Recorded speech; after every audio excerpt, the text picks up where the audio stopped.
Diqqat, hozirgina e'lon qilindi. Assalomu alaykum aziz tomoshabin, tezkor xabar va yangiliklardan, birinchilardan bo'lib xabardor bo'lishni istasangiz, video ostiga bir dona like bosib, kanalimizga obuna bo'lishni unutmang. Bugun kunduz yog'ingarchilik kutilmaydi. Faqat Qoraqalpog'iston Respublikasi va Xorazm viloyatida yog'ingarchilik yomg'ir, qor bo'ladi. Buxoro va Navoiy viloyatlarida biroz yomg'ir yog'adi. Toshkent viloyatida kechga tomon ba'zi joylarda biroz yomg'ir yog'ishi mumkin. Ba'zi joylarga tuman tushishi mumkin. Shamol 7-12 metr/sekund tezlikda esadi. Shimolda va cho'l hududlarda ba'zi joylarda 13-18 metr/sekundgacha, ayrim joylarda ba'zida 20-22 metr/sekundgacha kuchayadi.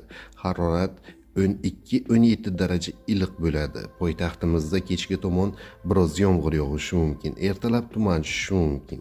Shamol 3-8 metr/sekund tezlikda esadi. Harorat 12-14 daraja iliq bo'ladi. Tog'li hududlarda vaqt bilan yog'ingarchilik yomg'ir, qor bo'ladi.